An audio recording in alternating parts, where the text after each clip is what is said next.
Kaum muslimin yang dirahmati Allah Subhanahu wa taala. Apa saja keutamaan Aisyah kalau kita melihat rekam jejak kehidupan Ummul Mukminin Aisyah ini. Sehingga sampai-sampai Nabi sallallahu alaihi wasallam mengibaratkannya dengan sarit, makanan favorit pada zaman itu. Di sini panjang pembahasan terkait dengan Sayyidah Aisyah radhiyallahu anha. Mungkin kita sudah pernah membahas di majelis ini sampai berapa puluh sesi itu tentang Aisyah radhiyallahu anha. Tapi setidaknya kita di sini sampaikan, kita simpulkan saja fadilah-fadilah keutamaan Aisyah sehingga benarlah apa yang disampaikan oleh Nabi sallallahu alaihi wasallam. Shadaqa Rasulullah sallallahu alaihi wasallam dengan hadis-hadisnya itu. Yang pertama, Al-Imam Az-Zahabi mengatakan Aisyah itu adalah afqahu nisa'il ummah. Aisyah adalah wanita yang paling faqih, yang paling alim di kalangan umat ini. Jadi dari seluruh wanita umat Nabi Muhammad sallallahu alaihi wasallam, kaum perempuannya, itu Aisyah yang nomor satu. Tentu Khadijah punya keutamaan tersendiri, tapi terkait dengan masalah kefaqihan, pengetahuan, ilmu, pemahaman dia tentang agama, ini Aisyah tentu berada di peringkat yang paling tinggi. Itu kata Imam Az-Zahabi. Az-Zuhri mengatakan, salah seorang ulama tabi'in mengatakan, "Lau jumi'a ilmu Aisyata ila ilmi jami'in nisa, lakana ilmu Aisyata afdal." Kata Imam Zuhri, kalau seandainya dibandingkan ilmu Aisyah dengan ilmu semua wanita yang ada, sahabiat-sahabiat dari kalangan sahabat ataupun tabi'in, dibandingkan dengan ilmu Aisyah radhiyallahu anha, lakana ilmu Aisyah afdal. Sungguh ilmu Aisyah akan mengungguli mereka semua. Yang begitu banyaknya ilmu Aisyah radhiyallahu anha. Maka inilah mungkin hikmah kenapa Allah Subhanahu wa taala menjodohkan Rasulullah SAW dengan Aisyah radhiyallahu anha. Ibnu Katsir mengatakan, lam yakun fil umami mislu Aisyata fi hifdhiha wa ilmiha wa fasahatiha wa aqliha. Belum pernah ada di kalangan umat ini dan umat-umat lain, bukan umat Islam saja, umat-umat lain juga, orang yang seperti Aisyah dalam hal hafalannya, kekuatan daya hafalnya, daya ingatnya, kuat sekali. Wa ilmiha, dan pengetahuannya, ilmunya tentang agama. Wa fasahatiha, dan kefasihannya dalam berbicara. Jadi dia bukan sekedar pandai menghafal, pandai melakukan nalar, tapi juga fasih dalam berbicara. Ya, seorang yang punya retorika yang baik, komunikasi yang bagus. Wa aqliha, dan kecerdasannya. Cerdas dalam memahami agama, dalam memahami nas. Sehingga beliau menjadi ulama pada zamannya. Seorang wanita jadi ulama pada zamannya. Itu Aisyah radhiyallahu anha. Urwah mengatakan, dia dari kalangan tabi'in, dia mengatakan, "Ma ra'aitu ahadan a'lama bi fiqhin wala bi tibbin wala bi syi'rin min Aisyah." Aku belum pernah melihat seseorang yang lebih alim dari Aisyah dalam 3 hal. Dalam masalah fikih, dalam masalah agama, ya. Kemudian dalam masalah kedokteran, tibbin, dan dalam masalah syair, sastra. Jadi beliau ini dalam 3 hal ini mengungguli sahabat-sahabat Nabi yang lain. Dalam masalah fikih, beliau seorang mufti, memberi fatwa, memberi jawaban terhadap pertanyaan-pertanyaan umat dalam persoalan Islam. Kemudian masalah kedokteran, ilmu tentang kesehatan, ini dikuasai oleh Sayyidah Aisyah radhiyallahu anha. Kemudian dalam masalah syair, tentang bahasa, kebahasaan, itu beliau sangat menguasai. Padahal usianya cukup muda. Rasulullah wafat, beliau usianya masih 18 tahun. Aisyah usianya 18 tahun, tapi sudah jadi pakar, profesor pada zamannya. Menjadi rujukan umat pada zamannya. Itu kata Urwah. Ibnu Abdul Bar mengatakan, hiya wahidatun bi asliha fil fiqhi wa tibbi wa syair. Pada zamannya Aisyah itu menjadi satu-satunya orang yang sangat hebat dalam ilmu fikih, ilmu tib, ilmu kedokteran, dan ilmu syair atau ilmu bahasa. Itu diakui oleh para ulama. Dan ketika beliau hidup, beliau menjadi marja', menjadi rujukan. Yang merujuk, yang bertanya kepada Aisyah bukan tabi'in, tapi sahabat. Selain tabi'in, para sahabat senior pergi berjumpa dengan Aisyah dan bertanya kepada beliau. Dan beliau sudah memberi fatwa pada zaman Umar, pada zaman Utsman sampai wafat. Padahal waktu itu hidup Talha, Ali bin Abi Thalib, Zubair, Abdurrahman bin Auf, hidup sahabat-sahabat senior. Tapi Aisyah sebagai seorang mufti yang memberikan fatwa-fatwa tentang Islam. Sehingga para sahabat yang lain sangat menghormati keilmuan dari seorang Aisyah radhiyallahu anha. Itu di antara keutamaannya. Jadi sudah terbukti bagaimana benarnya ucapan Nabi SAW terkait Ummul Mukminin Aisyah, bahwa beliau seperti tharid dibandingkan dengan makanan-makanan yang lain.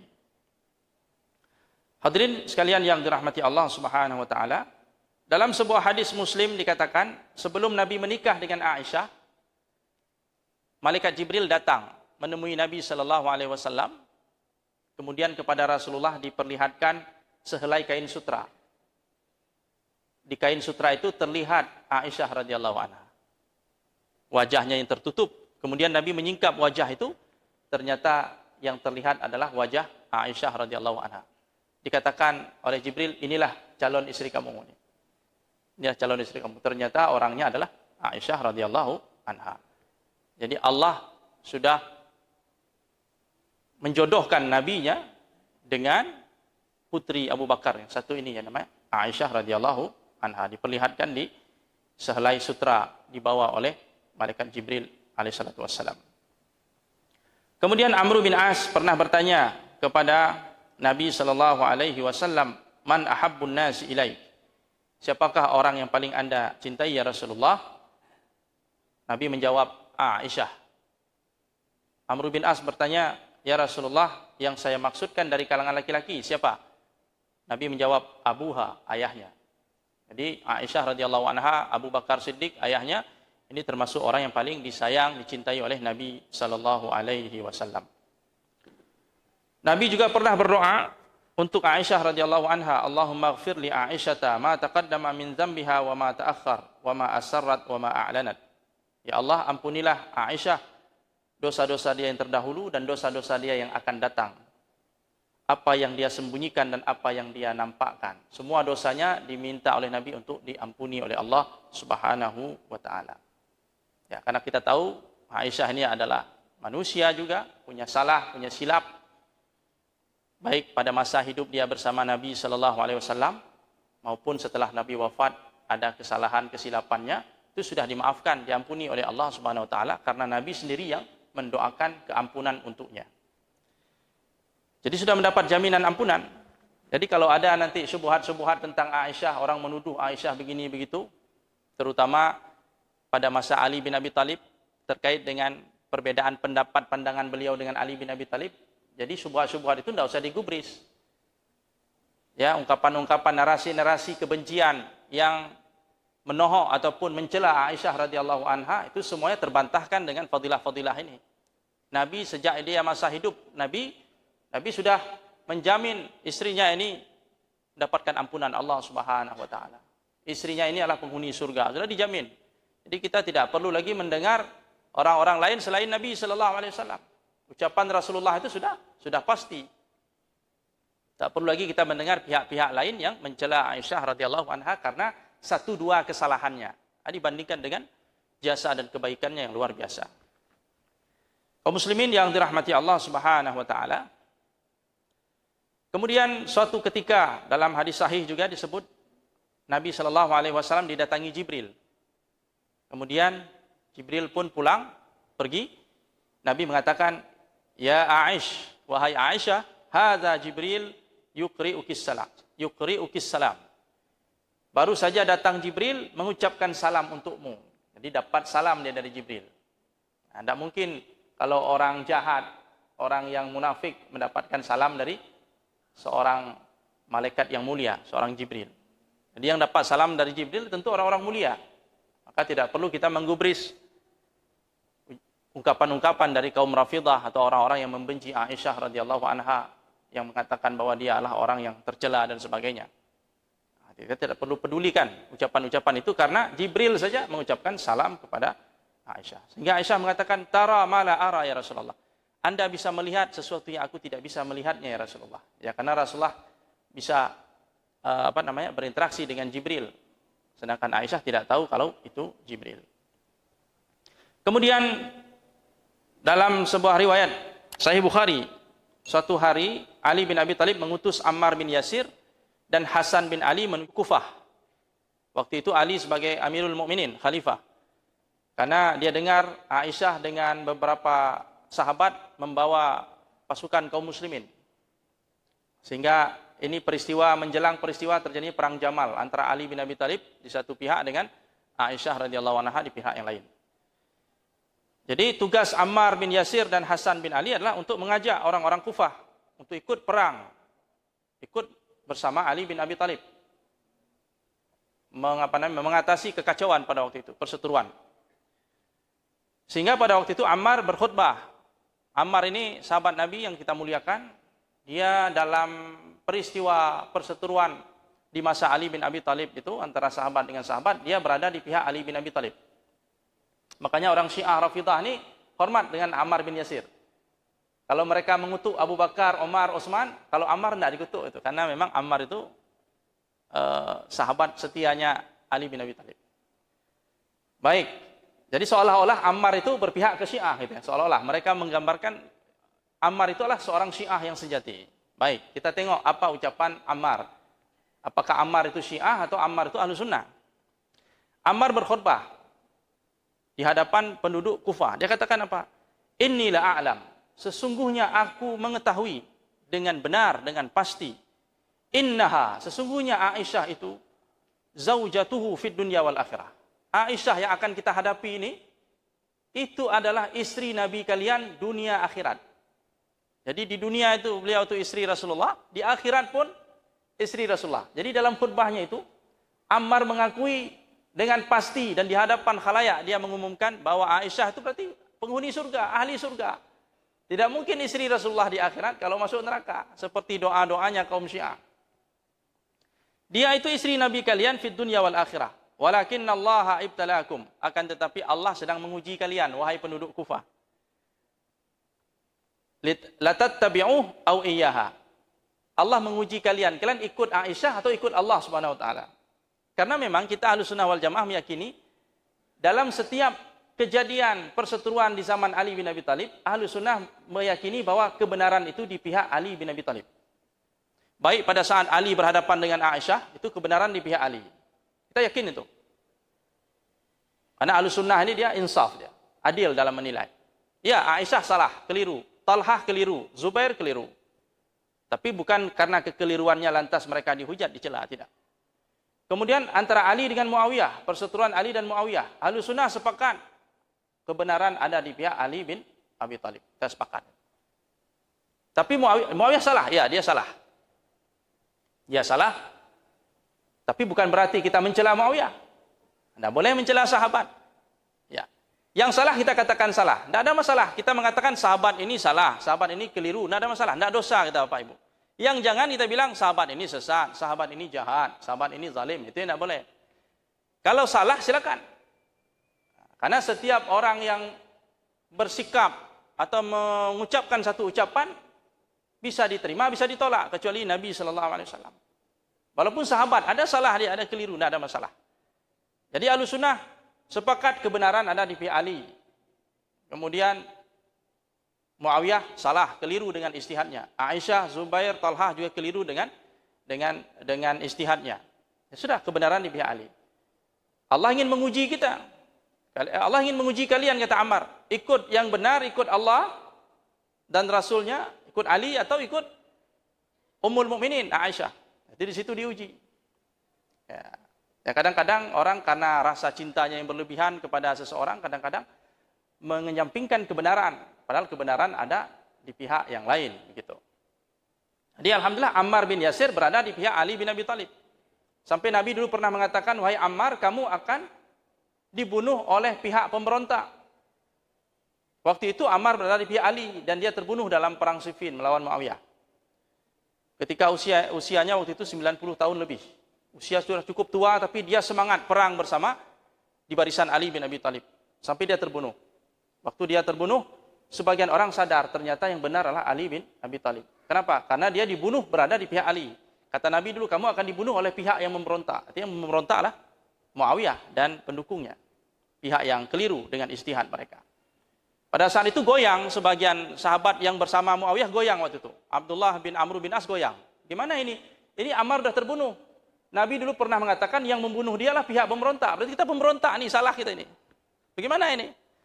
Kata Muawiyah, yang membunuh Ammar berarti Ali bin Abi Thalib. Karena dialah yang membawa Ammar ke medan perang sehingga Ammar terbunuh. Bukan kita, Ali yang bunuh Ammar. Ucapan itu didengar oleh Ali. Kata Ali, kalau begitu yang bunuh Hamzah Nabi. Karena Nabi yang bawa Hamzah ke medan Uhud. Logika Muawiyah